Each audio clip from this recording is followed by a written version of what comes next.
So thank you so much to the organisers for this really fantastic afternoon where I am.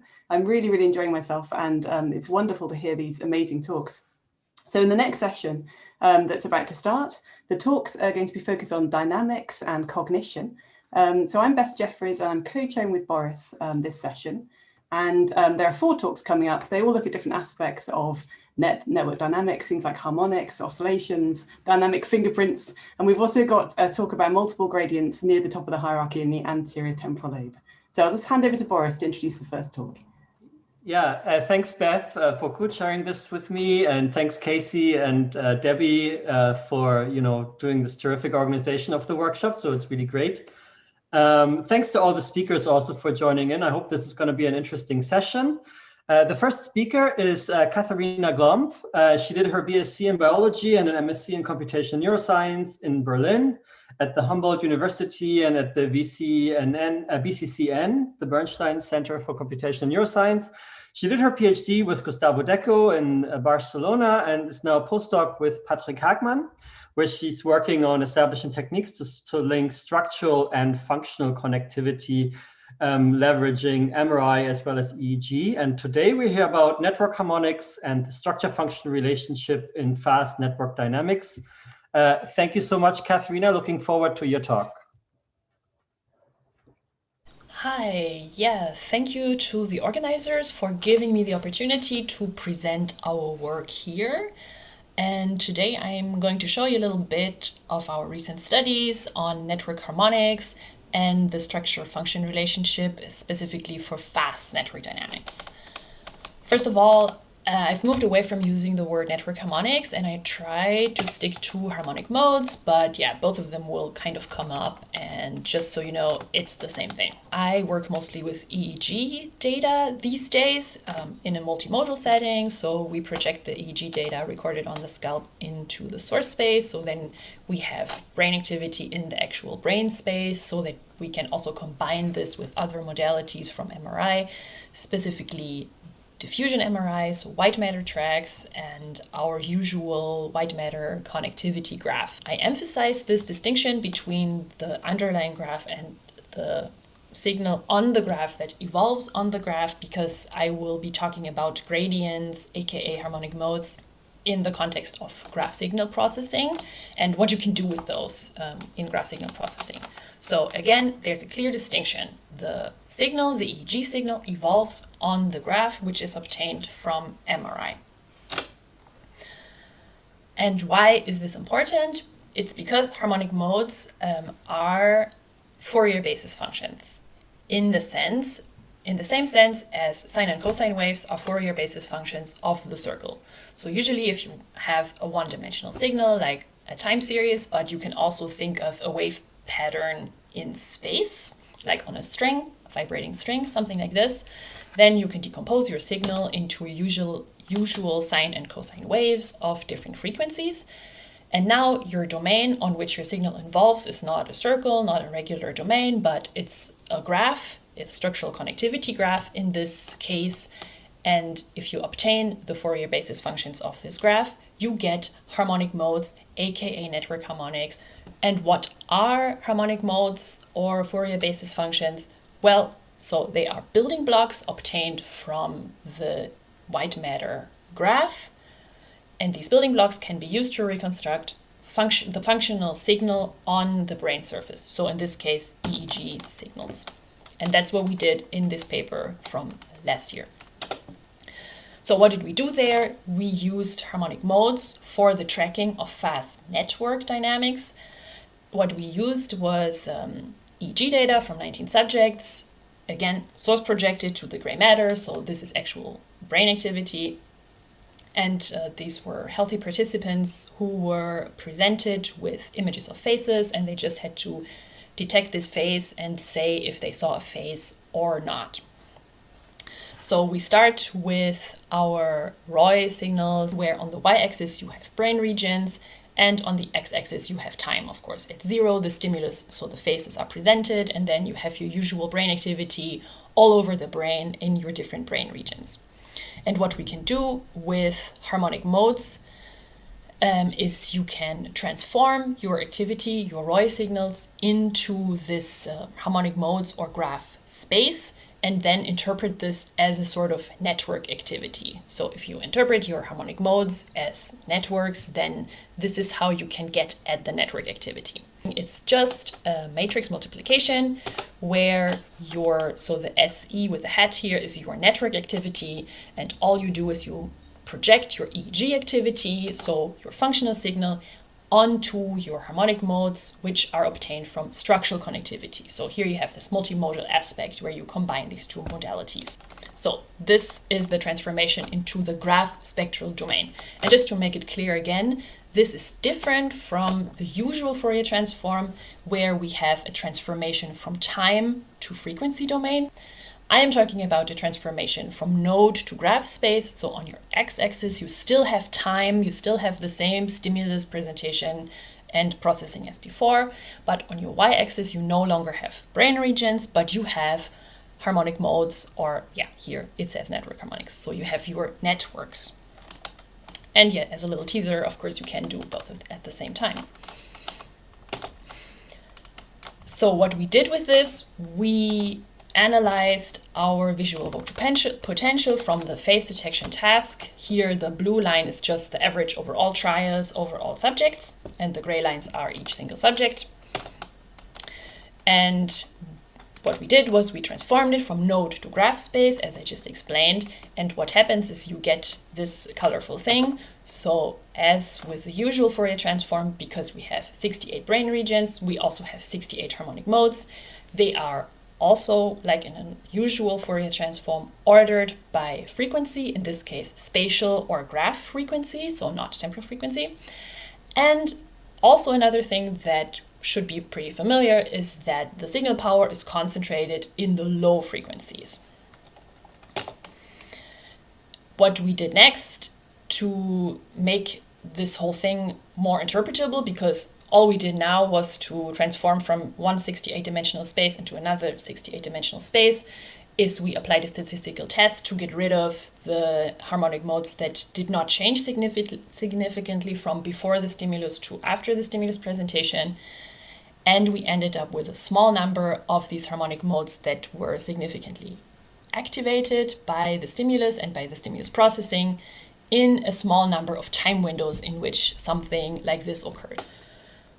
So what is the nice thing about this? Again, you can see that this network activity reflects the visual evoked potential. And we have these different time windows in which we have significant changes compared to baseline. And when you now reconstruct your activity again, so this is just the inverse Fourier transform now. So you reconstruct your brain activity from these network activities that you obtain from the statistical test. So you go back from your graph space to your node space, and you can project this again onto the brain surface. Then you clearly see that using this approach, you get a good characterization of what happens when people look at faces. So at first, there's the activation of the visual system, in particular the fusiform face area, so where people process faces and recognize faces. Then at a slightly later time point, so in this period, we think that decision-making takes place. So this is frontal regions and default mode network regions that are involved in these networks. And later on, people start preparing their response. So they press a button. So here we see somatomotor regions. Okay, now I would like to come to a slightly different point about this whole business. So as I said before, signal power is concentrated in low frequencies.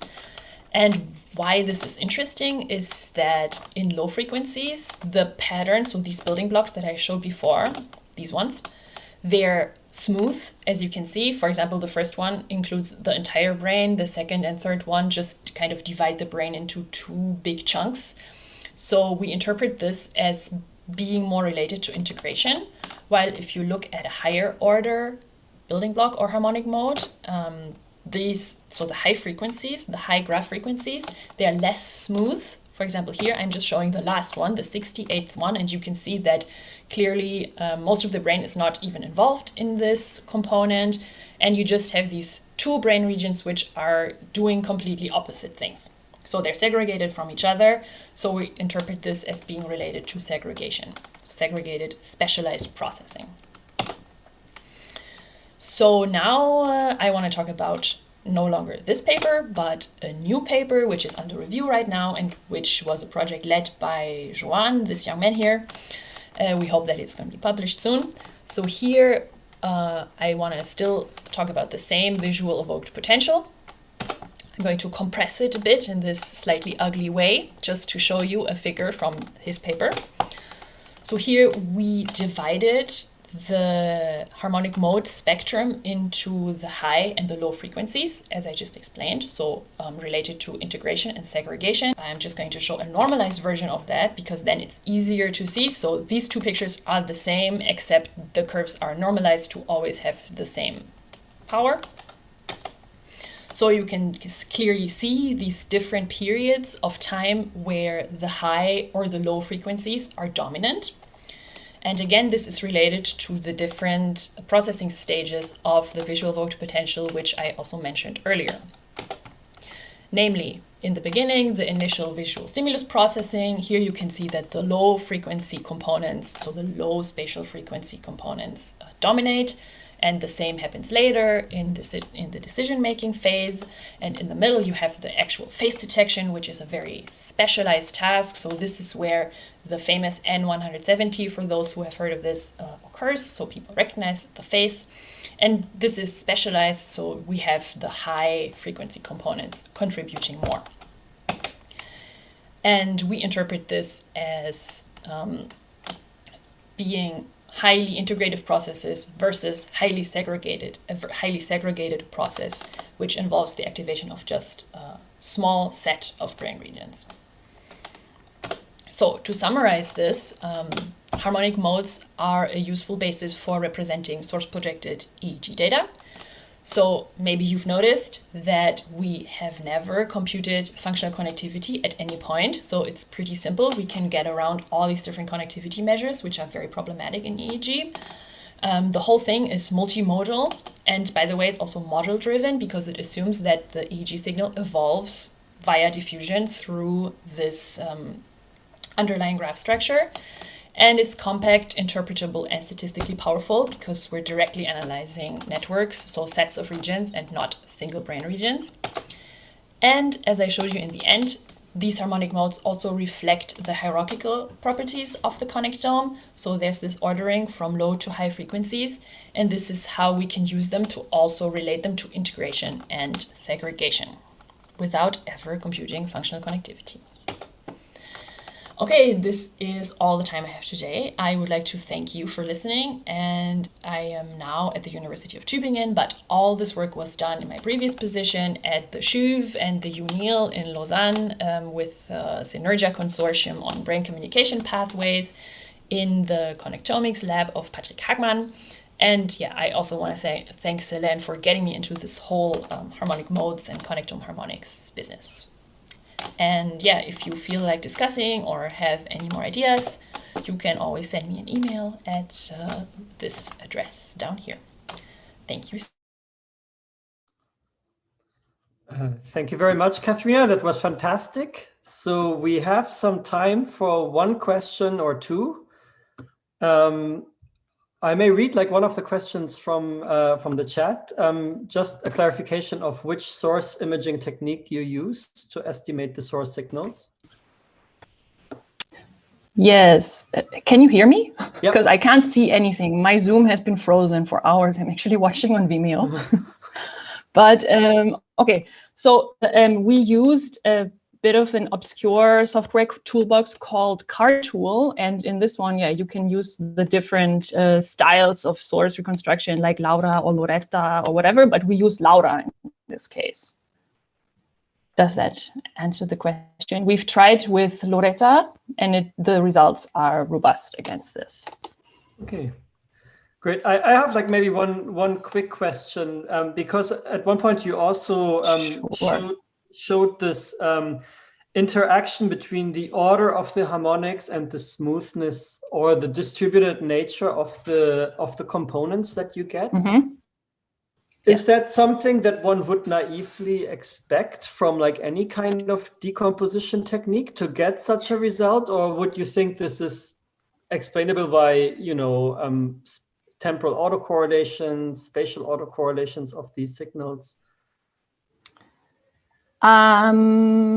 I haven't thought of it in terms of autocorrelation, but I know that in another paper we compared these components that you get. So these components are obtained from the graph Laplacian, eigenvalue decomposition of the graph Laplacian. So yeah, you explicitly use kind of the gradients between the brain regions.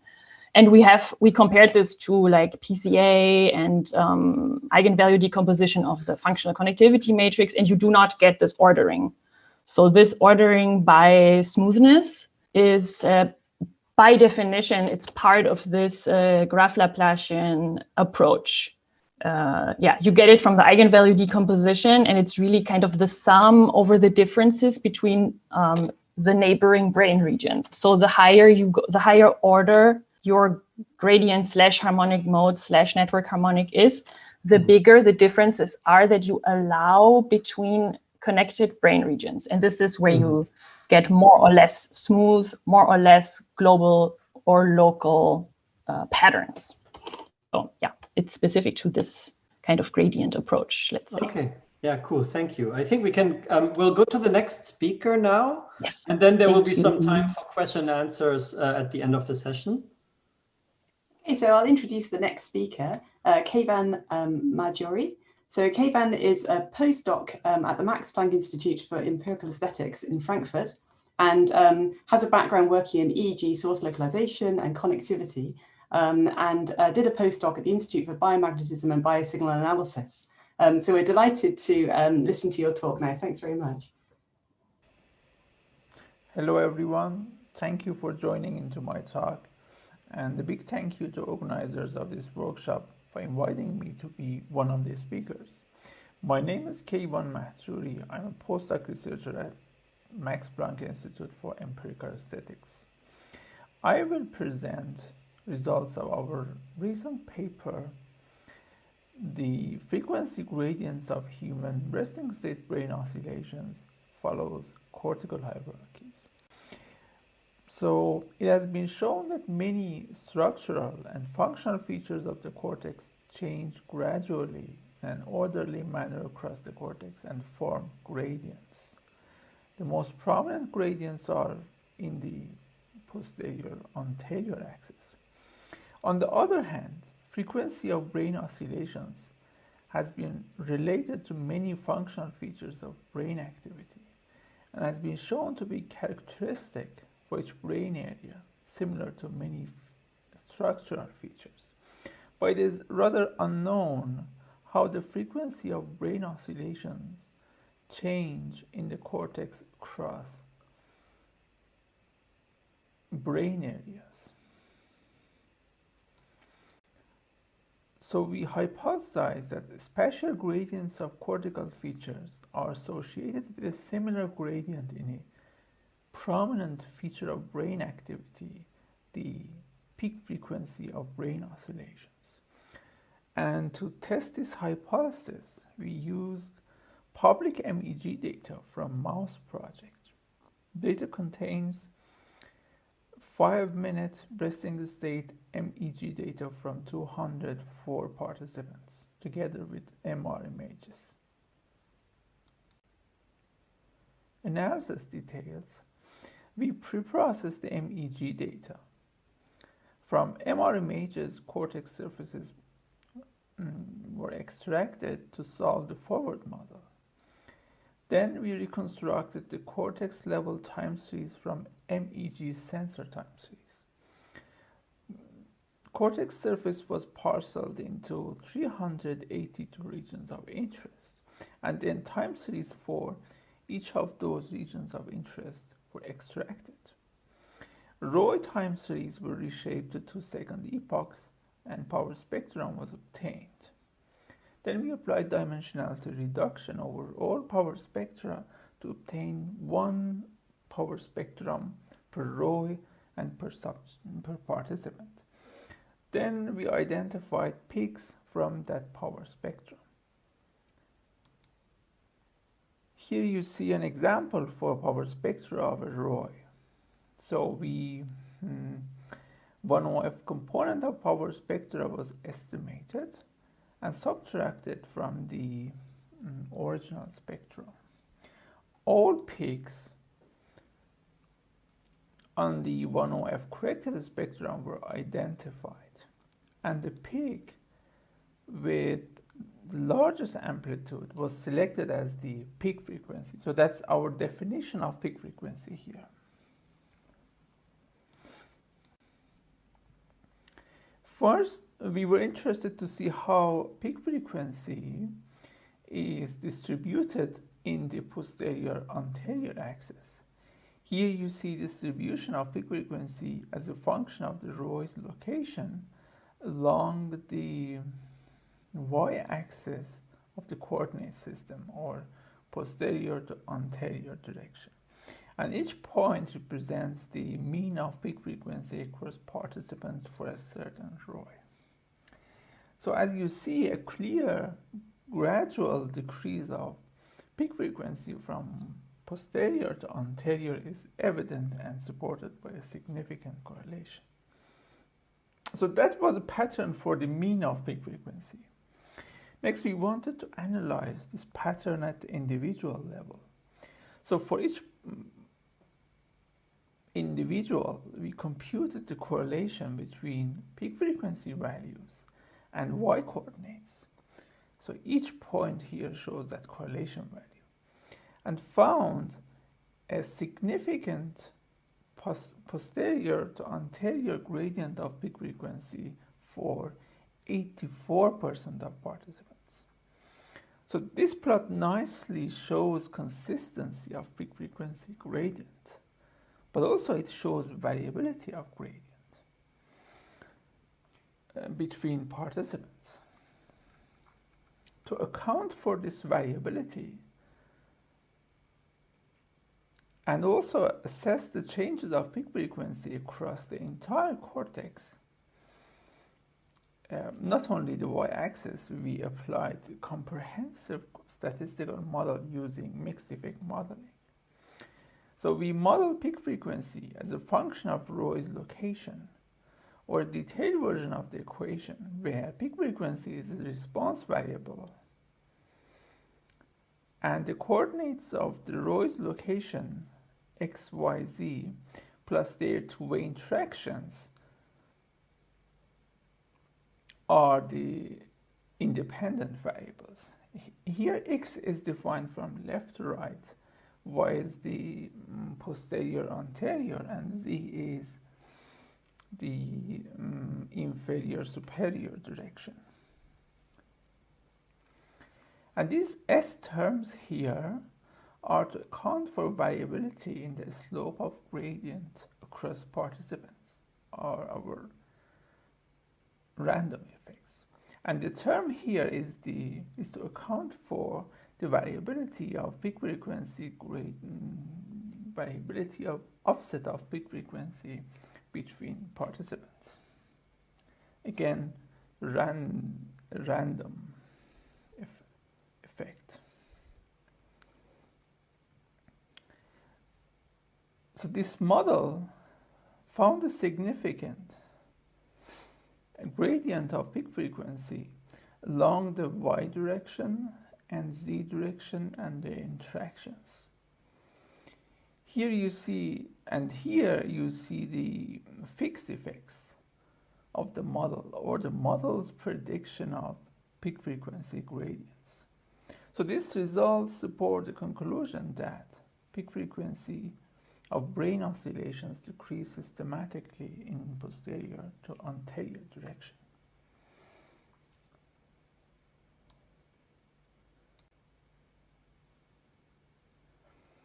And as we saw earlier, neural power spectrum consists of spectral peaks on an 1OF component. So variations in properties of that 1OF component can bias our estimates of peak frequency. So here we first examine the spatial distribution of 1OF offset and slope across the cortex and found significant scores for y-axis, z-axis, and xy and yz, and along the y-axis, xy-axis, and yz. Then we tested to what extent the peak frequency gradient is independent of spatial changes of 1OF slope and offset. Again, we used linear mixed effect model and regressed out the linear combination of 1OF offset and 1OF slope to obtain residuals of peak frequency or 1OF corrected peak frequency. Then again, we modeled 1OF corrected peak frequency as a function of Roy's location. As you see, the gradient, the posterior-anterior gradient, holds after removing the impact of 1OF component.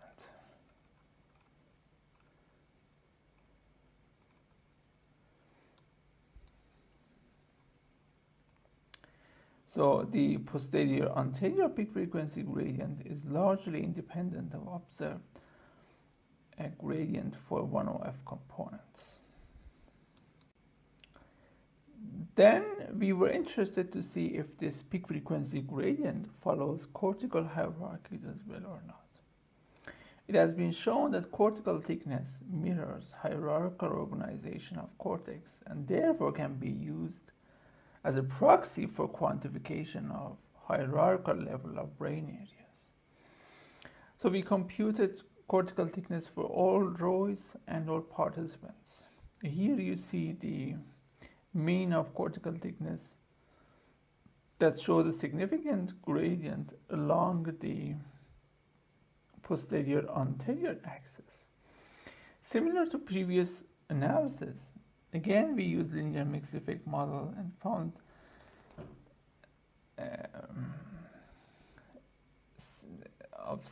cortical thickness as a function of location and found the significant changes in the posterior anterior and inferior superior axis. Next, we applied linear mixed effect model between peak frequency and cortical thickness and found a significant negative correlation between them. But one may ask if this relationship is driven by a spatial gradients of peak frequency and cortical thickness, or the question could be asked in a different way, that how would be the relationship between peak frequency and cortical thickness if we remove the effect of location from both peak frequency and cortical thickness. To test this, we applied linear mixed effect model between peak frequency and location to obtain peak frequency residuals or location corrected peak frequencies. The same analysis was applied to cortical thickness to obtain location corrected cortical thickness. Then we again found a significant relationship between corrected peak frequency and cortical thickness. And here you see the relationship between mean peak frequency and mean cortical thickness before correction and after correction. So peak frequency and cortical thickness are more directly related to each other than can be explained by their individual dependency on location. This result suggests that peak frequency is related to structural features that likely represent cortical hierarchies. So this study is the first comprehensive demonstration of frequency gradients across the human cortex using a large number of participants. We found that dominant peak frequency in a brain area decreases significantly, gradually, and robustly in the posterior anterior axis. Our results are consistent with a recent invasive study showing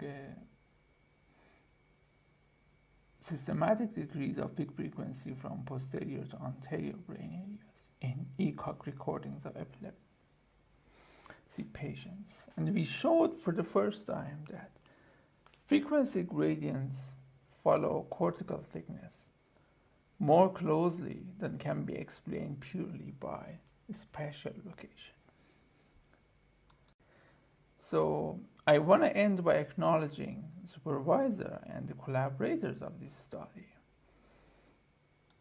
Thank you so much for listening.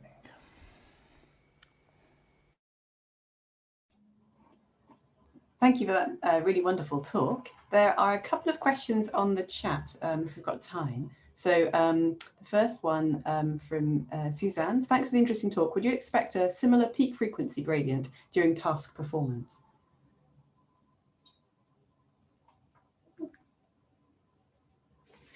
Are you there, Keyvan?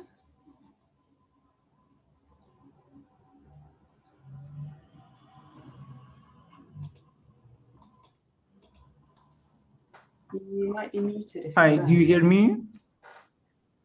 Yeah. Do you hear me? So I couldn't switch on my camera actually. Yeah.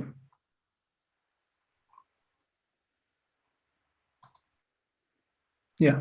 Hi, Great. do you hear me now? Yeah. Yes, perfect.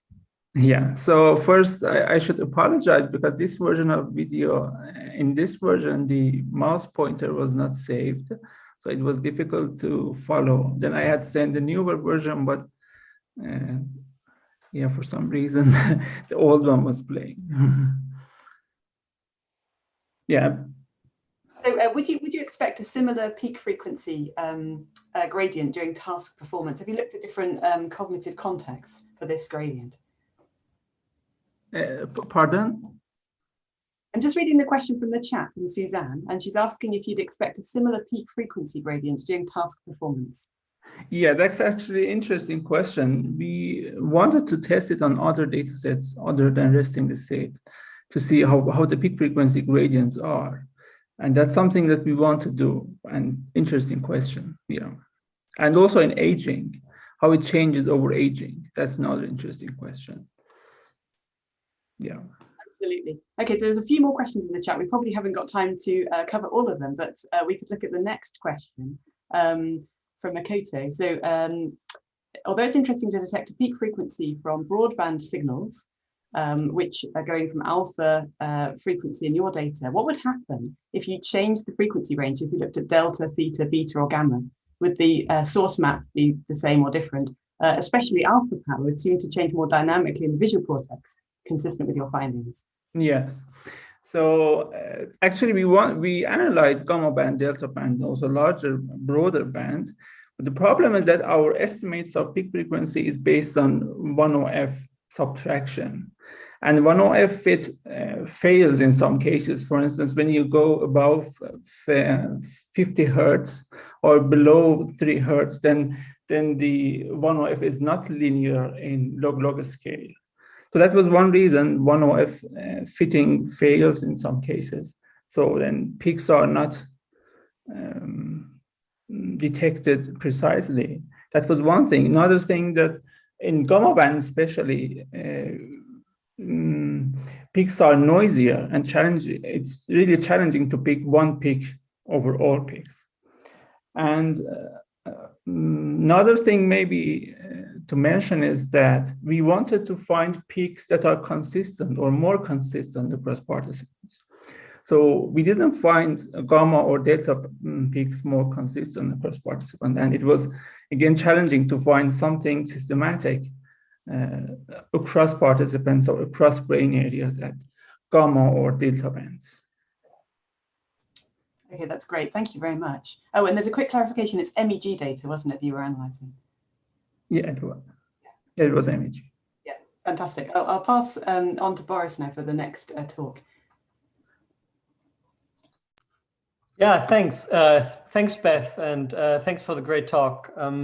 So it's my pleasure to introduce the next speaker. That's Golia Shafiei. She's a PhD student at McGill, supervised by Bratislav Mizek at the Network Neuroscience Lab, and she holds an MSc and a BSc in physics. A true scientist, that's great. And so today we'll hear about the interactions between local dynamics and global brain dynamics and how they translate to inter-individual differences in behavior. The title of the talk is Topographic Gradients of Intrinsic Dynamics Across Neocortex. Thanks for being here, Golia. Hi, everyone. My name is Golia. I'm a PhD candidate working with Dr. Bratislav Mizek at the Network Neuroscience Lab at MNI. Today, I'm going to talk about topographic gradients of intrinsic dynamics across neocortex. So when we study the brain as a complex network, we usually start with some parcellated neuroimaging data, and we use a graphic construction of the brain to divide the brain into nodes and edges. These nodes represent brain regions, whereas the edges represent the interactions between pairs of these regions. For example, the edges can measure white matter anatomical connections connecting pairs of brain areas to one another, as shown in the structural connectivity networks. But they can also represent statistical dependencies between functional time courses of these brain regions measured using functional imaging such as fMRI, and as shown in functional connectivity networks.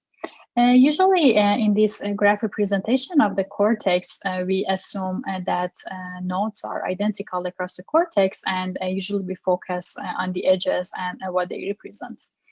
However, we know that in reality, there is this regional heterogeneity observed across the cortex. So, for example, if we take nodes A and B and look at some of their properties, such as their morphometric features, their cytoarchitectonic properties, transcription or temporal features, we see that all these properties vary across the cortex. And interestingly, what we usually observe is that most of these properties follow a hierarchical organization, going from unimodal areas to higher order transmodal regions. This hierarchical organization was first proposed by Mesulem in 1998, where they proposed a hierarchy of processing from distinct unimodal areas to higher order integrative transmodal regions using track tracing studies in the macaque monkey. Later on in 2016, Daniel Margulies and his colleagues used a technique called diffusion map embedding on resting state functional MRI data in human brain. And they also identified this hierarchy in functional connectivity profile of brain regions, sort of separating unimodal areas from higher order processing areas according to their connectivity profiles. This is not only the case for connectivity and large scale connectivity, but also in other measures such as myelination, semantic processing properties, and also temporal properties. So today I'm going to mainly focus on temporal properties and on regional heterogeneity of cortical dynamics in the human brain. So we know that regional biological and structural properties such as gene expression and myelination interact with local circuit properties. And all these together are reflected in local brain activity as we can measure in time series, in a regional time series signature. Which is what we basically focused on in the study that I'm presenting today. So we wanted to focus on time series properties and sort of get to its relationship to other measures in the brain, such as biological and structural properties. So for this purpose, we, instead of selecting one or a few features, we wanted to extract a large number of properties, or take a data-driven approach. And we used a human connection project dataset, and we took a resting state functional MRI data of a subset of healthy young adults that had no familial relationship with one another. And in order to extract a large number of time series properties, we used HCTSA toolbox, or highly comparative time series analysis toolbox, developed by Ben Fulcher and his colleague, which is the toolbox that one can use to sort of perform this massive temporal feature extraction of time series, and in our case, regional fMRI time series. So we have this sort of regional time series for the whole brain, and what we do is we apply HCTSA to it, and we extract over 7,000 time series features for each time series. So we end up with this region by feature matrix where each feature is a time series feature. Some examples of these features are measures that have to do with the distribution of time series data, measures that have to do with autocorrelation of the signal, and other properties. So we performed two sorts of main analysis here. One was to sort of investigate and to look at the pairwise similarity of time series properties of the cortex. So looking at temporal profile similarity. And the other one was to sort of see how correlated features, groups of correlated features, are distributed across the cortex. So starting with interregional temporal profile similarity, we sort of quantified how similar temporal properties or time series properties of pairs of brain regions are using this temporal profile similarity matrix, and we compared this similarity network to other aspects of a large-scale network organization of the brain, for example, to Euclidean distance. And what we observed here was an exponential negative relationship between Euclidean distance and temporal profile similarity, meaning that the closer two regions are to one another, the more similar their time series properties are to one another. We also compared temporal profile similarity to structural connectivity networks, where we observed that regions that are connected to each other with an underlying anatomical connections have higher temporal profile similarity compared to regions that are not connected to each other. And this sort of difference was significant when we used null models, rewired null models, where we sort of randomize the network connections based on the edge length and the distribution of the structural network. We also compared temporal profile similarity to functional connectivity data, where we observed that time series properties of regions that belong to the same functional system, so within network temporal profile similarity, is higher than between network temporal similarity. So it's higher from time series properties of regions that belong to different networks. And again, this was significant when we compared this empirical sort of difference to a null distribution of differences obtained using spatial autocorrelation preserving null models or spin tests. We also directly compared temporal profile similarity to functional connectivity using a whole brain edgewise comparison, where we observed a positive trend between the two. So the higher the functional connectivity, the higher the temporal profile similarity. And this positive trend sort of survived this distance correction when we removed the distance effect from both matrices. So with this, we sort of observed that interregional temporal profile similarity reflects network geometry and topology. The next thing we asked was to, so we wanted to investigate the topographic organization of time series features across the cortex, and we sort of wanted to use principal components analysis or PCA analysis for this. And we wanted to identify groups of correlated features that explain maximal variance across the cortex. So applying PCA to our data, to the time series features, we observed, so we looked at the two first components, capturing more than 70% of the variance in the data, and we looked at the spatial distribution of these correlated sort of time series features across the cortex.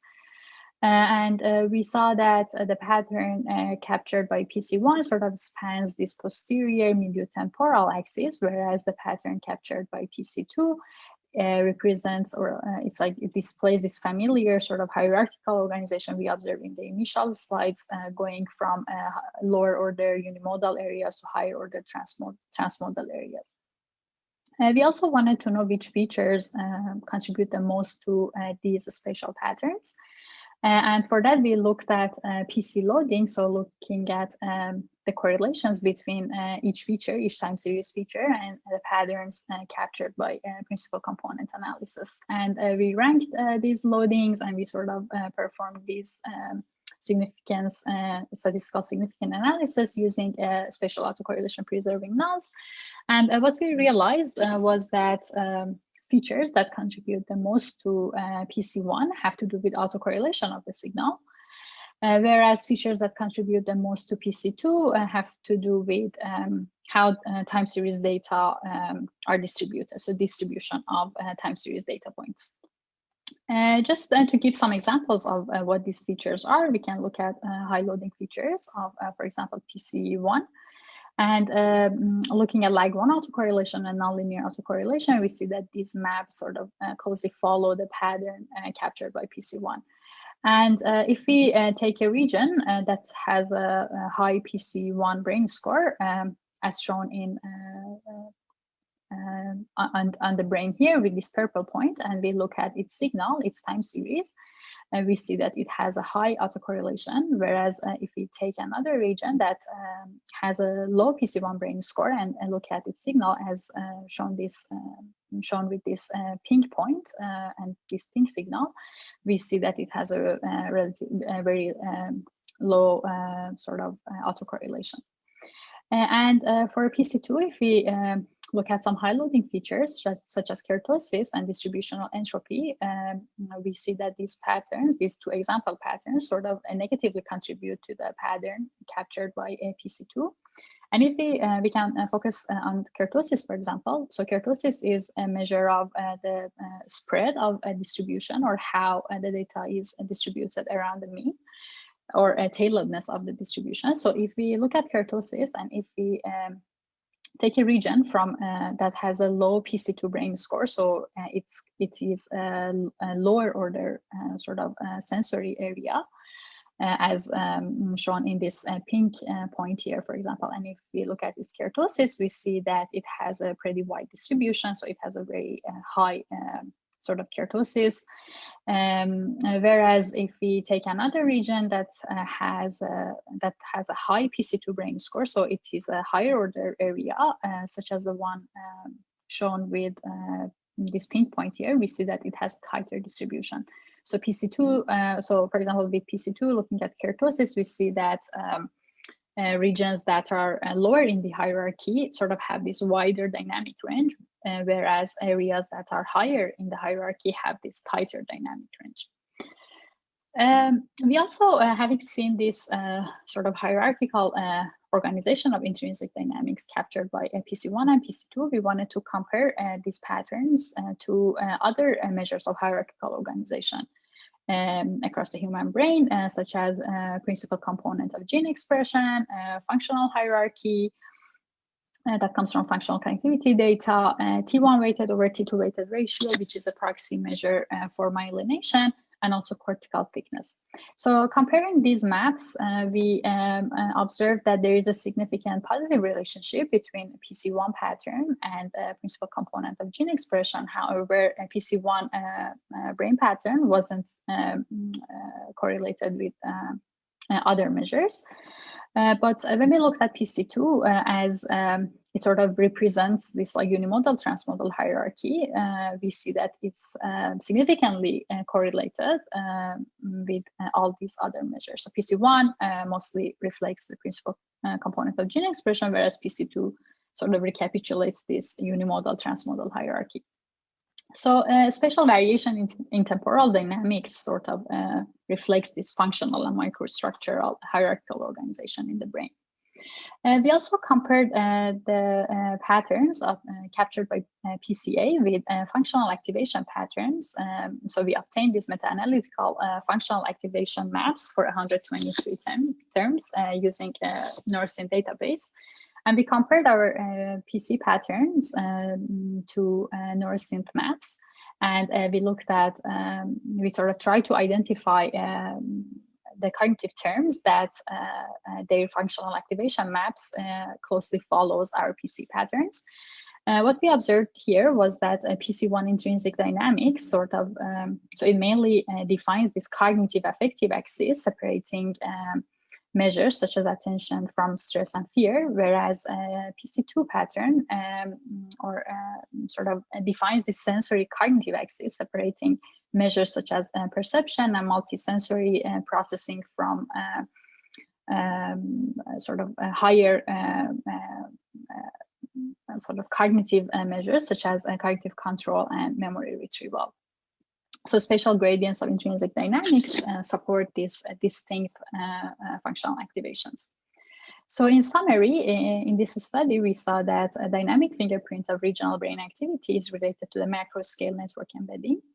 Pairwise similarity of local dynamics reflect brain network topology and geometry. Spatial variation in intrinsic dynamics reflects functional and microstructural hierarchical organizations and support distinct functional activation patterns. And local brain dynamics are hierarchically organized across the cortex and nicely recapitulating the unimodal and transmodal hierarchy. So with this, I want to thank you all for listening and thank everyone in the lab and our collaborators and the funding agencies. Thank you. Thank you very much, Golia. Terrific data and terrific talk. So we have some time for like 1 or 2 questions. I can read the first one. Or Beth, ask it directly. Hi, that was such a beautiful talk. Thank you very much. I was just wondering about how you interpret the difference in ketosis and whether the sort of wider distribution at the top end of the second gradient might be to do with the opportunity of integration of different responses happening at different temporal scales, for example. Yes, so can you hear me or? Yes. Yeah, okay, awesome. Yes, so first of all, thank you very much for having me as a speaker in the workshop. It's been very nice. I've been following since the morning. And to answer your question, so yes, so what we think is that, so we are kind of like terming this as dynamic range. So sort of having more variable values for in the time series. So and what we kind of hypothesize, like what we think is happening here is that because lower order sensory areas are kind of in contact with outside world, so they kind of have like these different types of signals coming in, and they have to sort of like process all these different signals coming from outside. So that's why they have like this more like sort of dynamic range. So they could be like more entropic, having to process this like higher amount of information. Maybe I could say that that's what we think is happening compared to higher order areas that have like a tighter dynamic range. I'm not sure if I was able to answer your question, but that's perfect. Thank you. Yeah. Golia, that's like maybe just a naive question, because we also had like some electrophysiology or MEC studies before. What kind of acquisitions do you need with fMRI to address dynamics well, or what would be like a good technical development for fMRI to go forward, like even to go sub 100 milliseconds, or is like HCP type quality, is that enough?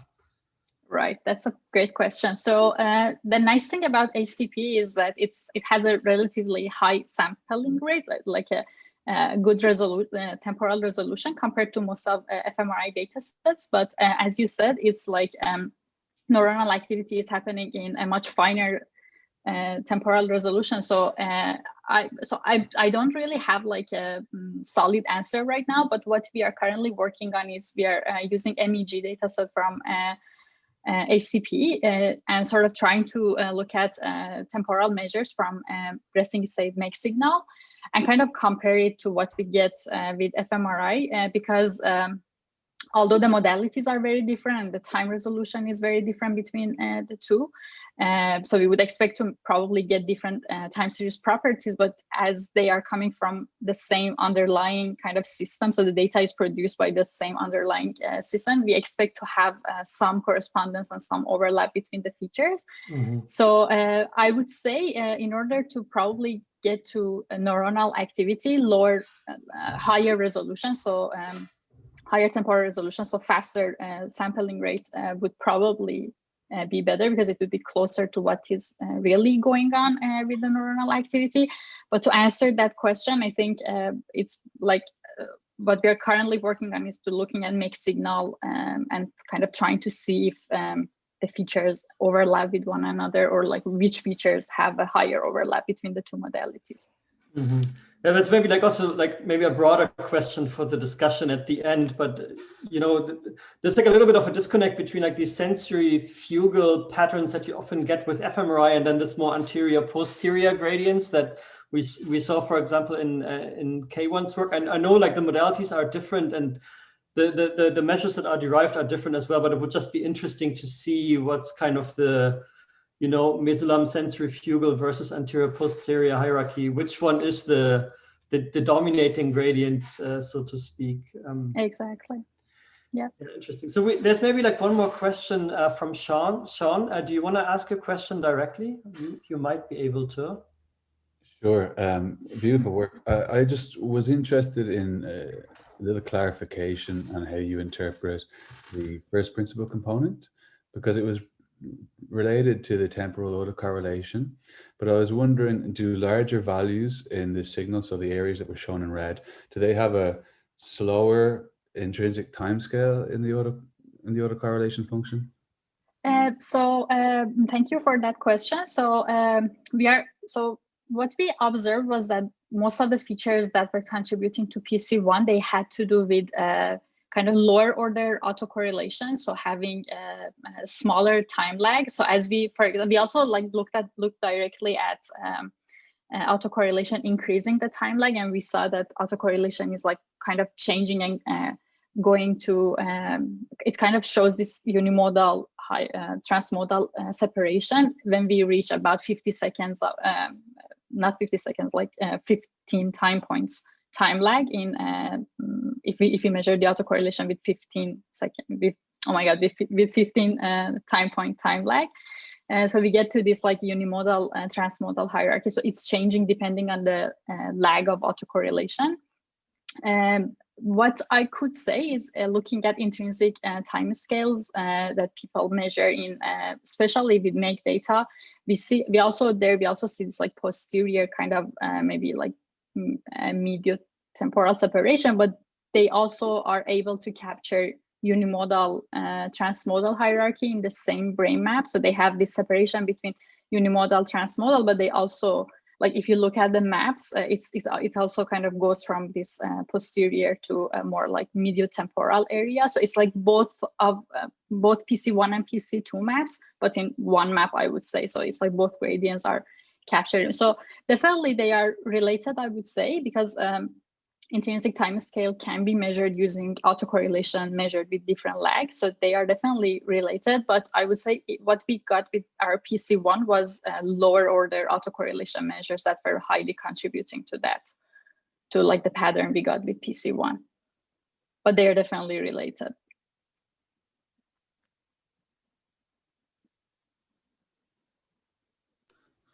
Yeah, great. Beth, do you want to introduce the next speaker? And with pleasure. So the last speaker in this session today is Myrthe Faber, who's at the Donders Institute for Brain, Cognition and Behavior in the Netherlands. So Myrthe's very, very interested in language and semantic memory and higher order cognition, and also the neural underpinnings of discourse processing and mind-wandering behavior. And she's going to talk today about functional gradients in the anterior temporal lobes, one of my favorite brain regions. So thank you very much for joining us today. Yeah, thank you very much for having me. So my name is Myrthe Faber, and I will be talking today about how overlapping connectivity gradients underlie functional multiplicity in the anterior temporal lobe.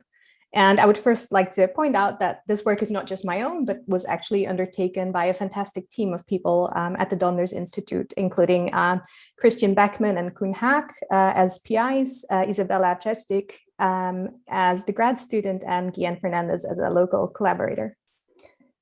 So I'll be talking, as Beth just said, about language and mainly about semantic cognition. So our ability to use and to understand language critically relies on the fact that we have something called semantic representations. So for instance, if I say a word like piano, then hopefully all of you will have some sort of representation of a piano. So some of you might have a more visual representation. For some of you, it might be more abstract. But what is important for understanding language, and especially for understanding language in context, is that you have an ability to select the relevant features of this representation. So for instance, if I'm going to tell you that I will be playing a piano, different features are relevant from when I tell you that I would like you to move my piano. And this is what is also referred to as controlled semantic cognition.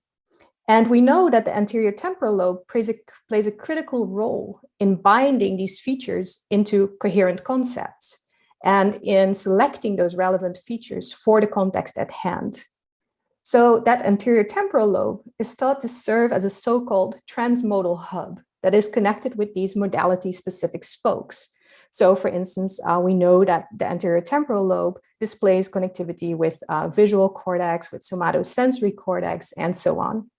So rather than being the area that actually represents those individual features of concepts, it serves as that kind of hub that actually receives that modality-specific input and mediates it.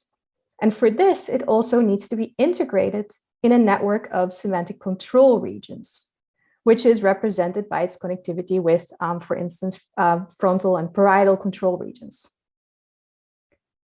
Now, these functions of the anterior temporal lobe appear to not be limited to the single word level, but they seem to extend to larger pieces of discourse as well, such as, for instance, sentences and stories. So previous work has found that the anterior temporal lobe is more active during sentence and discourse processing than during single word processing. So what this suggests is that besides integrating these features into a single concept, it also plays a role in more combinatorial processing of semantics. So integration across features to make meaning of concepts and across concepts to make meaning of discourse. Now, an open question is how the how those multiple functions of the anterior temporal lobe are actually implemented in this region. And one thing that we know from both diffusion tensor imaging and from functional connectivity studies is that the connectivity of the anterior temporal lobe is graded. So what that means is that instead of having these discrete subregions in terms of connectivity, there are these gradual changes in connectivity throughout the region, which we might be able to describe in terms of overlapping modes of connectivity. So let me explain what I mean by that. I know that you're all gradient folks, so you probably already know this, but I always find it easiest to think of this conceptually in terms of an analogy with region V1, so with primary visual cortex. And what we know is that in V1, there is this gradual shift in receptive field across neurons in V1. And we also know that V1 contains these two overlapping functional modes, right? So one that tracks the distance from the center of the visual field, also known as eccentricity, and one that tracks the angle around the center, also known as polar angle. Now, it is possible that describing a similarly graded area like the anterior temporal lobe in terms of these overlapping modes of connectivity change similarly provides a biologically and functionally meaningful description of the organization of the area. And so we can get at this by firstly doing a spatial decomposition of the area's connectivity to find its potentially overlapping connectivity modes. And fortunately, Koen Haak, who I think is also on this call, has developed a method that does just that. So the idea is that we want to obtain individual level maps of functional connectivity organization, and that we can obtain these maps using a method called connectopic mapping.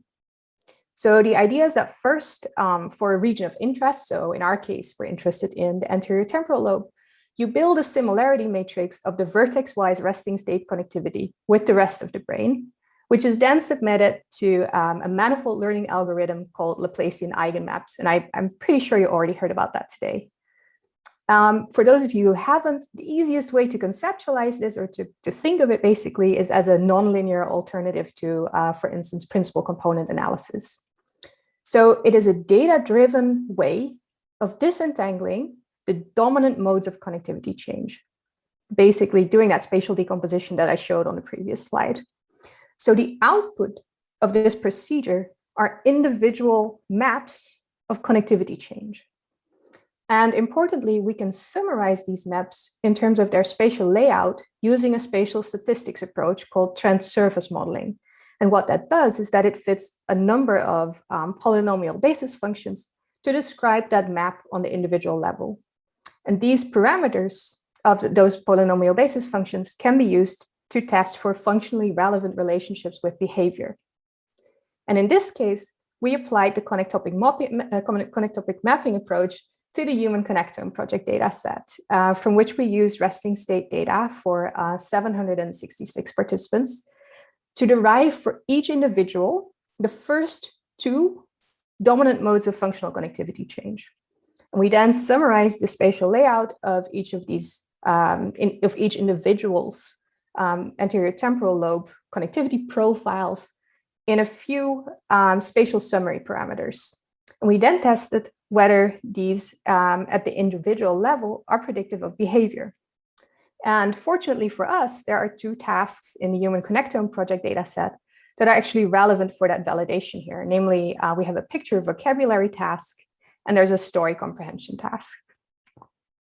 So the picture vocabulary task is a task of the standard NIH toolbox, and it consists of people hearing a word and then seeing these four pictures and then having to pick the picture that actually corresponds to the word. And for this task, we took a simple accuracy measure as our measure of interest.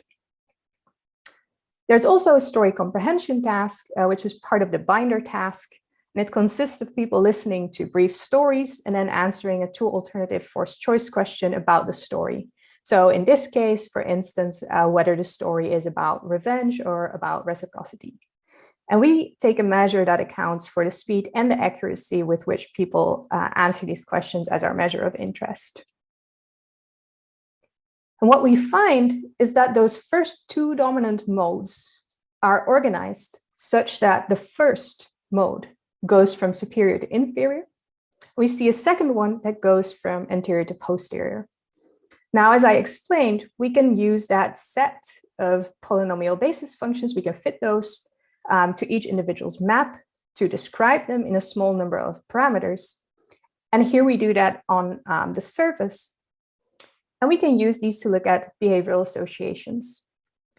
So when we look at behavioral associations between these gradients and the tasks that I just mentioned, in this case in the left hemisphere, we find that that first gradient, so superior to inferior, is linked to individual level story comprehension, but not to picture vocabulary task performance.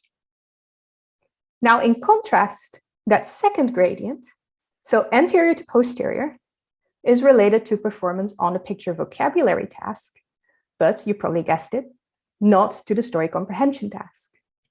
So as a control task, we also looked at whether either is predictive of performance on a math task, and neither is. So it seems to be specific to these tasks that require semantic cognition. We also did the same analyses for the right hemisphere and found no such associations. So that seems to suggest that these meaningful behavioral associations are actually left lateralized. So an interesting question is, what do good and bad performers on this task actually look like? So what I'm plotting here are the top 10 and bottom 10 performers on each task and an average of their corresponding connectopic maps. And as you can, even just by visually inspecting these maps, as you can very easily see, there are clear differences in how that connectivity is actually distributed across the anterior temporal lobe. So what does that mean? Now, so to get a sense of what these gradients are actually getting at, and just for illustrative purposes, what I'm visualizing here are the extremes of each gradient and how those extremes are connected with the rest of the brain. Now, it's important, and you probably all know this as gradient folks, that this is a pretty suboptimal way of thinking about anterior temporal lobe connectivity, given that we have these overlapping modes of connectivity. So taking an extreme does not account for that. But it can at least give us a bit of a sense of what these modes of change are that are represented in these gradients that we're looking at. And as you can see, for that superior to inferior network, we go from what looks like an extended language network plus some of the modality-specific spokes to frontoparietal control network that has previously been linked to language-related tasks such as reading and semantics, in addition to executive control. Now, if we look at our anterior to posterior gradient, there seems to be a gradual shift there from what looks like a classical language network to the other half of that frontoparietal control network, which has previously been linked to decision-making, emotional processing, and mentalizing. So what this seems to suggest is that the organization of the anterior temporal lobe is such that we have these two overlapping modes of connectivity, each of which integrates language networks with control networks, and that this might enable the role of anterior temporal lobe in semantic cognition. So to select and to integrate features to make sense of concepts, and to select and integrate concepts to make sense of discourse. I would again like to thank the wonderful team and our generous funding. And for those of you who are interested, we have put a preprint online that you can look up, or you can always email me if you have any questions. Thank you very much. Thank you for that lovely talk. Really beautiful work. Does anyone have any questions that they'd like to ask? I could ask one, Myrthe. Yeah, thanks for the talk. That was really great. You know, we've also looked at the temporal lobe, and there's like just one thing that is like always coming up again, as you may know, possibly, is like distortions and SNR. What would be your recommendations to, you know, for acquisitions to run in the anterior temporal lobe, and then maybe also how to control for like SNR gradients that we have and B0 distortions that we get for like diffusion sequences, but like also fMRI, for example? Yeah, that's a really great and really interesting question. I wish I had a good answer here. We did actually look at it in our data to make sure that our gradients were not driven by these types of distortions. Unfortunately, I'm not an MR physics person, so I don't have any direct recommendations for you, unfortunately. We all know what the issues are, especially when you go to the more inferior regions of anterior temporal lobe. So yeah, this is an issue. And in this data set, we actually checked whether there were any such distortions that could drive the gradients. And that was not the case. There's no behavioral, I think what we did was that we checked whether there were any associations between the distortions and the behaviors that we see, and there were none. So you cannot explain the relationship between the gradient and behavior by looking at the distortion, at least, which seems to suggest that there's something meaningful going on in these gradients. Yeah, no, that's a good sanity check for sure. Thanks. So we have one question in the chat. How did you choose the optimal numbers of the gradient? So that's another great question. That's not a trivial thing, obviously. I think we all know that model selection, defining the number of models that you need to optimally explain all of the variance in your data, is an unsolved problem in this world, so we don't really know. But this was very strongly driven by actually some of Beth Jefferies' wonderful work on the anterior temporal lobe, looking at semantic dementia and looking at semantic aphasia and other disorders where there seems to be a strong dissociation between different clinical profiles and different language-related issues that people have. So vocabulary knowledge, for instance, seems to deteriorate when there's atrophy from the anterior, from the temporal pole going backwards, but also that the connectivity with the rest of the brain is very highly important for being able to select the right features to understand language. And that was actually one of the things that drove this project, at least for me, trying to figure out whether we can find that dissociation in terms of gradients that could actually explain the different clinical profiles that we see. Fantastic. And there's one more question in the chat here. Very interesting results. How did you select the 4 seeds in the last slide? And did you conduct a seed to whole brain voxel-wise correlation? So how did we select them? In a pretty unprincipled way, in the sense that we just took an anterior point, a posterior, or actually a small section of the anterior bit, posterior bit, etc. And it's just for illustratory purposes only, right? So it's just so that we can have a bit of an idea of what are the extremes of that gradient? Where does it seem to be shifting from, and where does it seem to be shifting to? So it's not a very principled way, unfortunately. And yes, that is, well, it's a seed to whole brain analysis. Fantastic. One thing I noticed about the last slide is that your different patterns of connectivity that you get from the extreme ends of the gradient themselves actually are not always completely different, right? So although the gradients capture differences in the spatially across that area of cortex you're looking at, the patterns of connectivity you get from the ends of those gradients they're clearly not orthogonal or not unrelated to each other. And your interpretation, as far as I understood, was also not completely unrelated. Yeah, I think what might be happening is that you have basically 2 fairly similar networks that are shifting in this way, right? We have 2 bits of a frontal parietal control network where we're shifting from what I think Matt Dixon and others have identified as a frontal parietal control network A and frontal parietal control network B. So we seem to have this shift that in frontal parietal control regions that are connected, which is also behaviorally meaningful. People have shown that using meta-analytic tools, for instance, that each of those parts of the network is actually linked to different functions. And similarly, we seem to have slightly different subsections of the classical language network. So one that includes only the core language regions, and one that seems to include more of the modality-specific but language-related regions as well. Yeah, fantastic. So Boris, should we open it up for a broader discussion? Yeah, I think that's a great idea. Thanks to all the speakers so far. So the audience, you can now ask your questions to all the speakers, either through the chat, or you can turn on your camera and microphone, hopefully, or raise your hands if you would like to ask a question.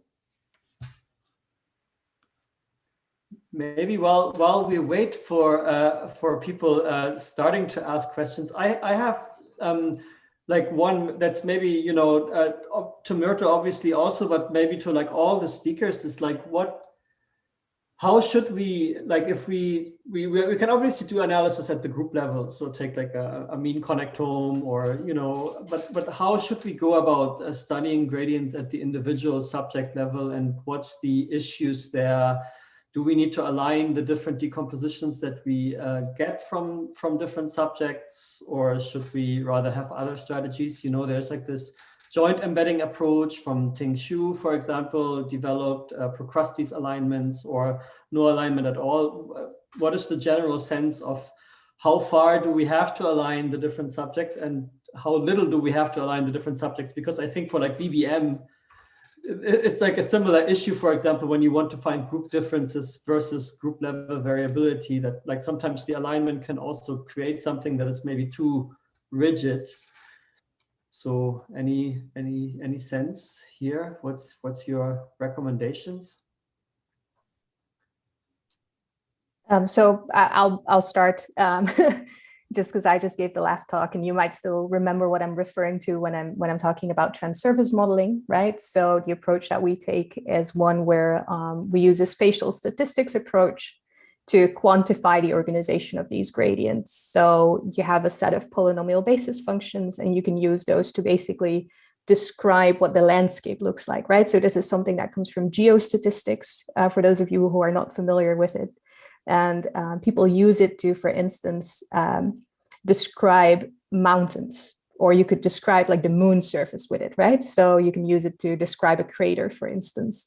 So you have these different polynomial basis functions. They have different parameters, and they describe things like the steepness, or whether your steepness, whether it's like a linear slope, or whether you have some sort of quadratic trend, etc.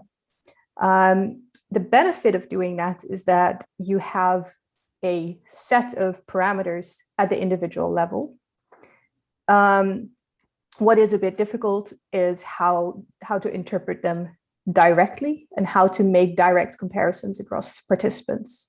And in that sense, I think the approaches by, for instance, Ting Xu might be more, well, they're different, but they can be, I think, very valuable for actually doing those one-on-one comparisons across participants, rather than having these very elegant measures that you can very easily regress against behavior, for instance, but might be less intuitive, at least for understanding individual differences at the gradient level.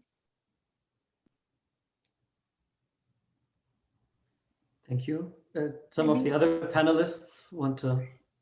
Maybe I could like add just one thing from our work. So like what we did, we also wanted to check these effects in on an individual level. And what we ended up doing was to use progressive rotations to basically align what we get from PCA to one of the subjects. So we didn't try to align it to the group level results, because that would probably be that could kind of induce some so we wanted to be like maybe more conservative, but still trying to like align subjects to one another, because with PCA, so I would say the least maybe again in the case of something like PCA analysis, we should sort of try to maybe at least align the signs of what we get with the weights, and because of the kind of the mathematical kind of method we are using with PCA, we could be sort of, so it's not guaranteed that we are looking at the same thing. So in order to be able to compare them, in our case, what we ended up using was progressive rotation. It worked pretty well. So yeah, I would say some alignment is probably necessary if you're comparing like maps and these lower dimensional representations of the data. But we don't want to kind of overdo it, right? We want to, so yeah, that's what we ended up doing in our case. So I can see we have a question from Suzanne Eisenhower. Would you like to unmute yourself, Suzanne, so we can hear you? Yes, thank you. So I have a question for Katharina. I was wondering whether you could elaborate a bit more on the advantages of the harmonic modes in contrast to functional connectivity, but also the other way around, whether there might be any advantages of functional connectivity for EEG or MEG data. Yes, thank you for your question. So I would say, first of all, the biggest advantage of using this approach that I showed, where you use the harmonic modes or building blocks extracted from the structural connectivity, is like the reason that we used that was almost purely pragmatic, because as was just mentioned, otherwise you kind of have to align across subjects and all of that. So we just used a group connectome, and then we were able to use the same building blocks for all subjects. And it was much easier than first trying to decide how to compute functional connectivity and all of that. And I think if you want to analyze what's going on in a task and you want to kind of model your data in first approximation as having something to do with linear combinations of networks, then this is an okay approach. But here comes the disadvantage, and why using functional connectivity might be nice is, of course, that as was also already mentioned in some questions, the connectomes, the structural connectomes that we use have many shortcomings, and they're not expected to align fully with the functional connectivity, of course. But even if we had perfect structural connectomes, but we don't. So for example, when you look at the harmonic modes that you get from the structural connectomes, some of them don't make sense for functional connectivity. Like you have the missing interhemispheric connection, so you have a very strong left versus right component that doesn't really play that big of a role in the functional connectivity. So yeah, there would definitely also be an advantage of using the functional connectivity if you can kind of, take an average or find the best connectivity measure to use in this context. Does that answer your question? I'm just going to take this as yes. It's definitely nodding. Fantastic. Okay, great. Yeah. Sorry, I don't see any videos. So, so I've got a question that's kind of for everybody, but it was particularly inspired by Keyvan's talk. So we've seen different gradients over the last 2 sessions, in fact. So we've got some gradients which resemble the Margulies hierarchy from sensory motor cortex to heteromodal cortex. And we've seen other gradients which look more like a kind of anterior-posterior distinction, which obviously is going to spatially overlap with the Margulies hierarchy in the temporal lobe in particular, but then looks different in other places. When I was looking at Keyvan's data, I started to wonder whether, if the hierarchy gradient might be present in the data if you removed the sort of global spatial kind of pattern. So there was a hint, I think, that the very most anterior part of prefrontal cortex, for example, was maximally different from motor cortex, although that difference was kind of swamped by the huge difference across the whole brain. So vision being very different from the premotor cortex, prefrontal cortex, sorry. So that's a kind of specific question. And then, now we've got local gradients that Myrthe was talking about, which capture the functional change within, in this case, a region of the brain which is quite near the top of the hierarchy that's described by Daniel's first gradient. So we've got a question about how those local gradients might relate to global gradients. If they do, are these local gradients maybe kind of capturing aspects of global gradients that you can see in these local areas, or is it like a combination of different patterns of connectivity change which reflect functional change in the anterior temporal lobes? I'm just curious to know how we relate these different observations together. Keyvan, do you want to start, since I picked on your... Yes, sure. Actually, that's what we have analyzed in our paper, but I didn't put in my slides. So we looked at some local gradients along the visual pathways, auditory pathways, and try to see how the gradient changes, and global gradients. And then, so how we describe it. So there are some global gradients and some local gradients that are how to say it, building this global gradient. That's my impression. And about your point that we removed location from peak frequency to see how it changes over hierarchies. Yeah, that was an interesting thing, because the main point was to see how peak frequency changes over hierarchies. But then the question comes up, how you define hierarchies? There are many ways to define hierarchies. And what we used was cortical thickness, which to see how peak frequency changes. But of course, there could be many other hierarchical, many other methods to define hierarchy from brain area to another area. And yes, but overall, I also observed this thing that there are some global patterns and some local patterns in the data.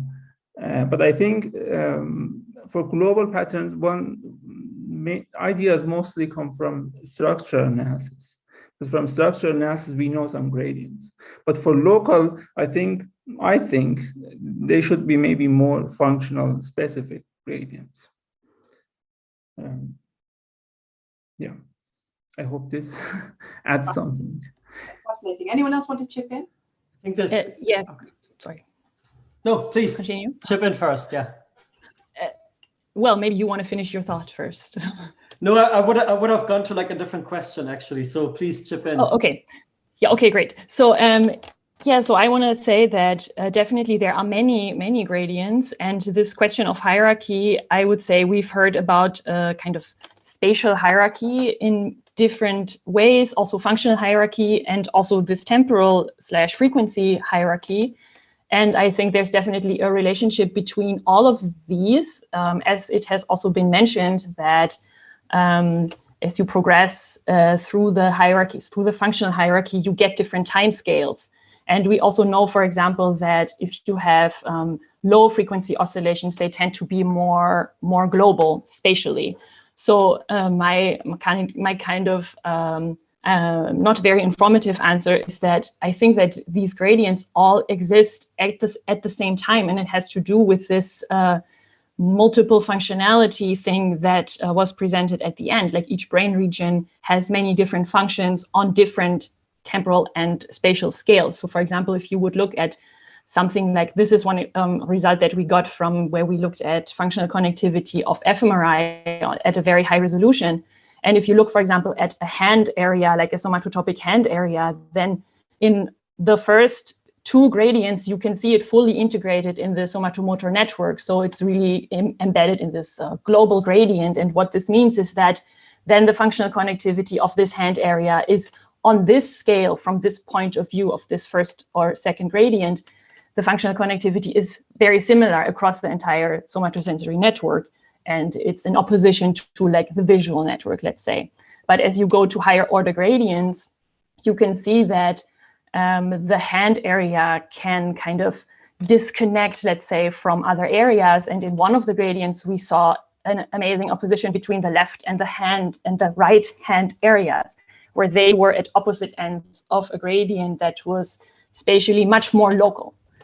And so the hand can be embedded in motor function on a more global level, but left and right hand can also do completely different things.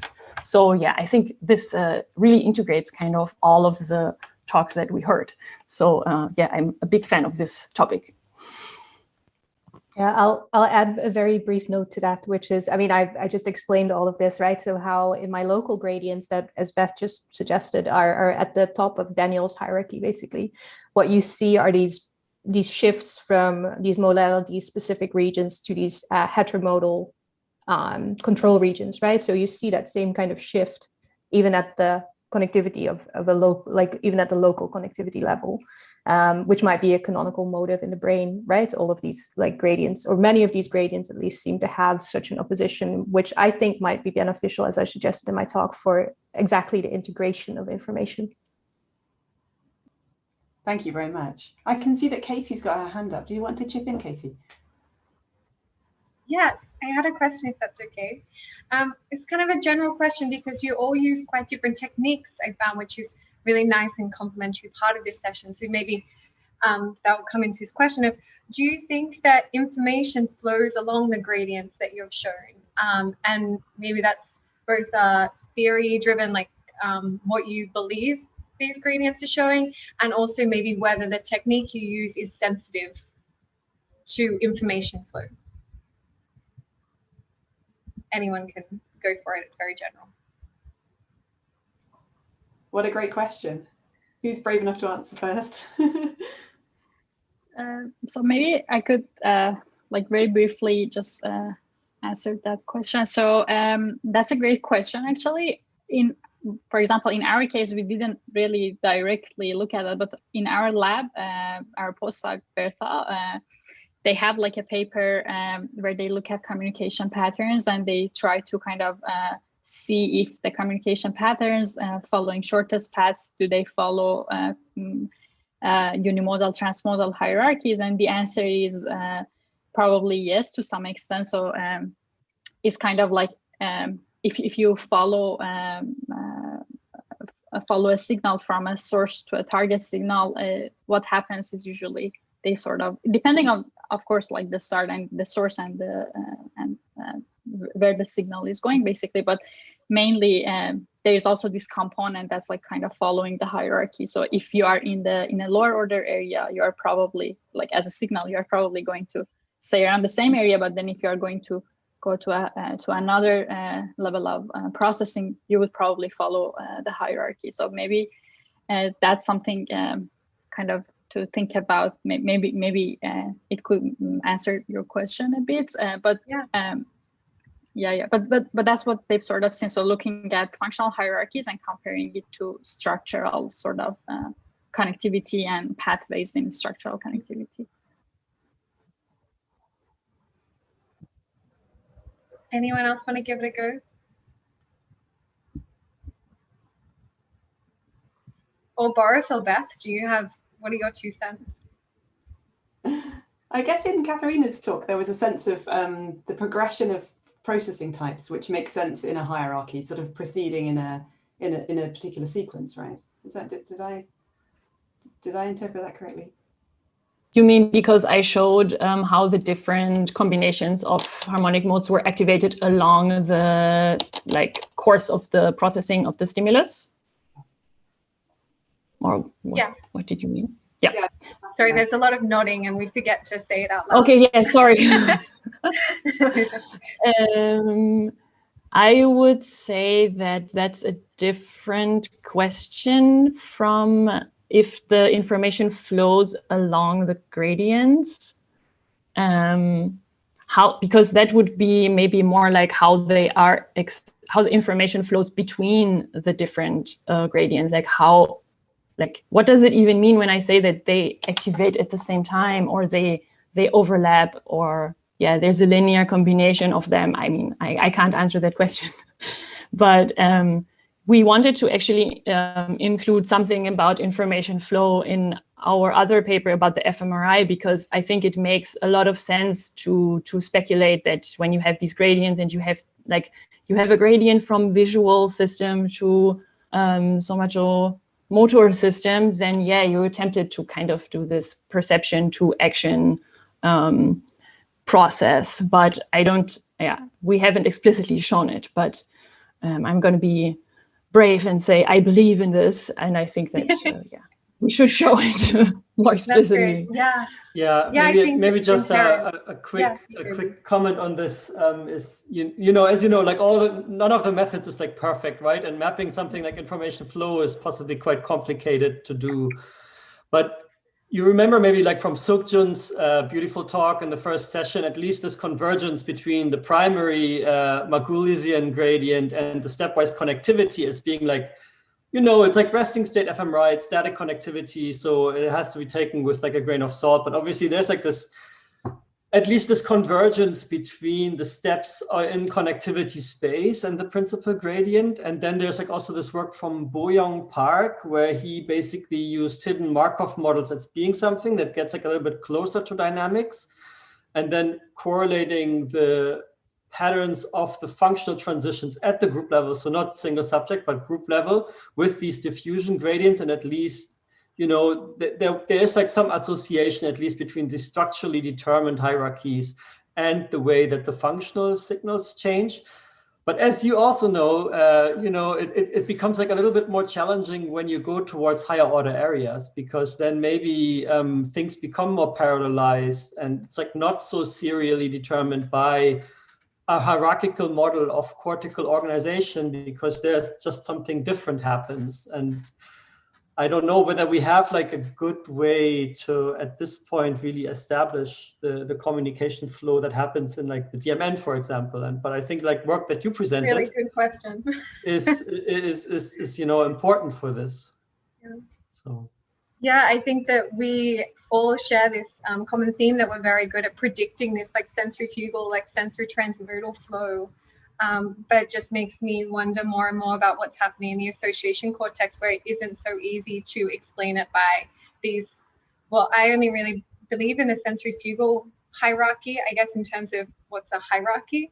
But what all the other connectivity is doing and how we can model that as well. I think that so many of our techniques are sensitive to that very prominent one that comes out of visual cortex. But the association cortex, I think, is it's a big challenge for all of us. But it's nice to see many different techniques being used here.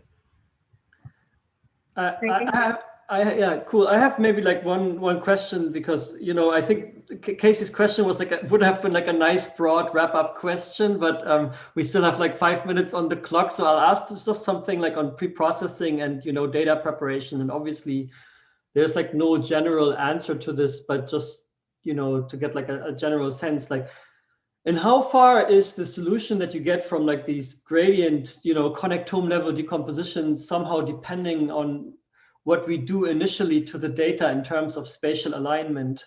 So like one question, it just came up like during Keyvan's talk also. I was like surprised that, or at least, I've never used I've never studied MEC data, but I always thought that there's like some dependence with sulcogyral folding, for example, and, things that are like just maybe basic cortical anatomy. And how far do you think we have to correct our data for like these features, or should we just let the data talk?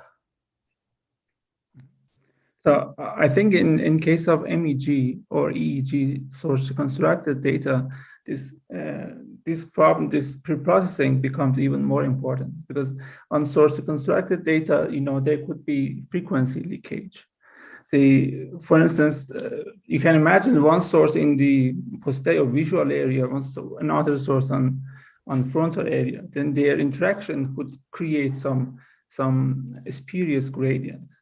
So one should take care of all those spurious gradients. So the preprocessing then becomes very important.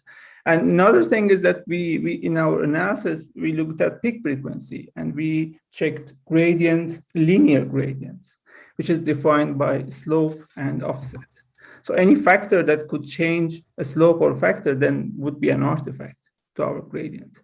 And in our case, it was 1OF component was one thing,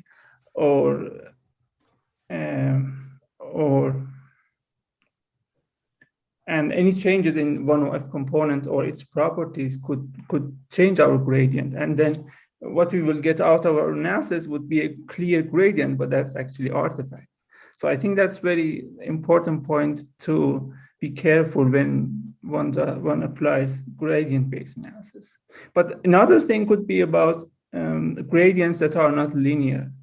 I've not done such analysis, but I can imagine that there could be such nonlinear gradients. And I have no idea that how one can analyze them or put them in fitting models.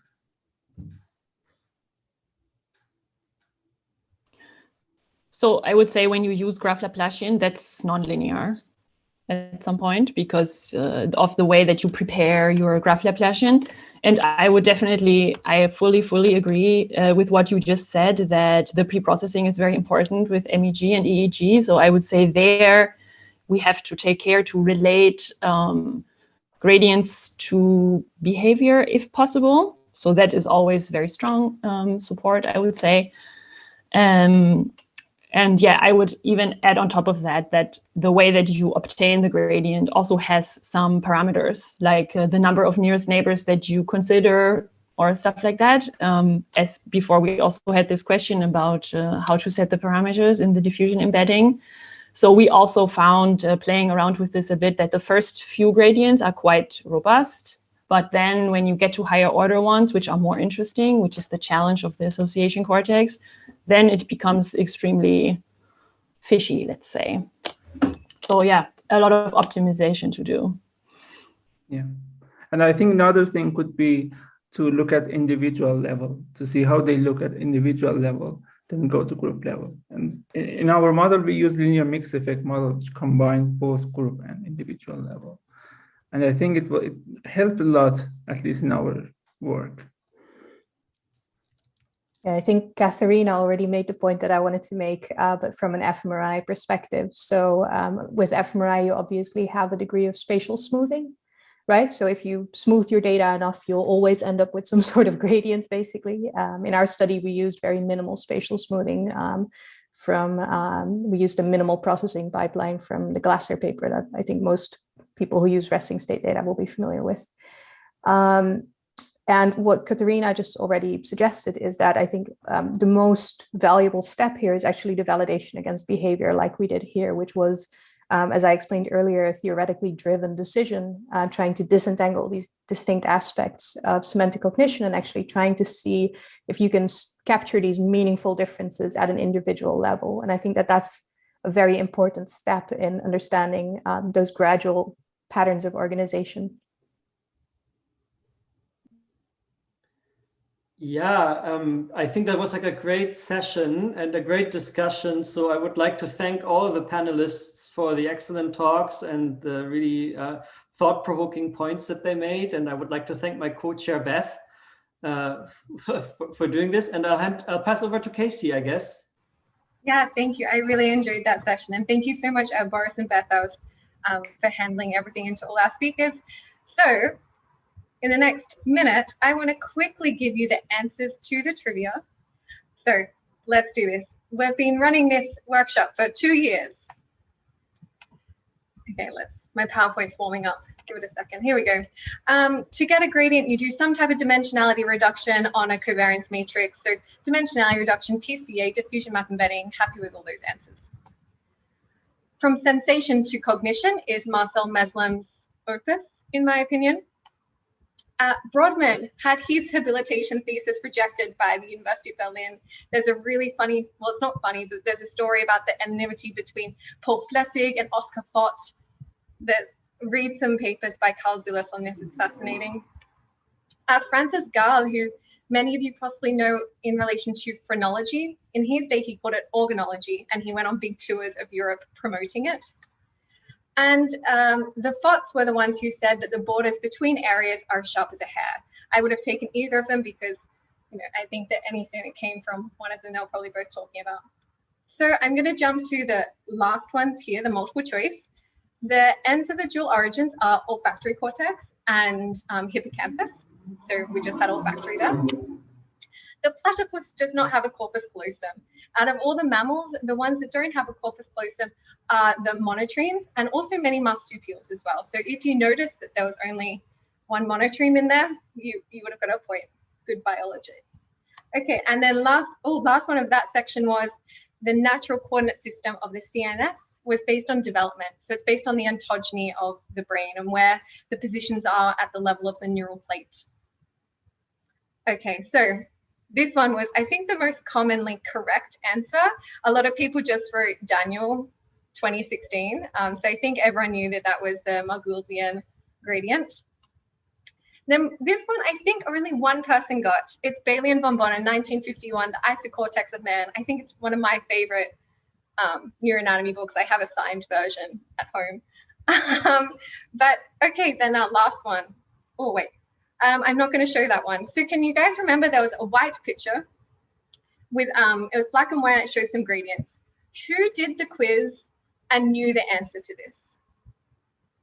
I'm looking for an honesty system because if you may have noticed, there was a slight error on my part in not asking people their names in the quiz. So there was one person who really hit it out of the park. It was Sean. Okay, Sean was the only person who knew that this was Sinides, 1962, and he did really, really well in the quiz. So Sean is is crowned the gradient king for the year. So thank you everyone for joining. That was really fun, and a lot of people did okay. But yeah, Sean, you really showed your knowledge of neuroanatomy there. Okay, so thank you everyone for playing, and we're going to now have a break until I believe 12:30, right? So we have a 40-minute break now. Oh, at 12:20, I think. Let me just double check. I think, okay, I'll believe that. Maybe around 12:20, we restart. I feel like it's meant to be 12:30. Oh, if you come back at 12:20, there's a yoga session you can do at your table, but the actual proceedings restart at 12:30. So if you want to take the full 40 minutes, that's also okay. All good? Okay, see you all back here soon.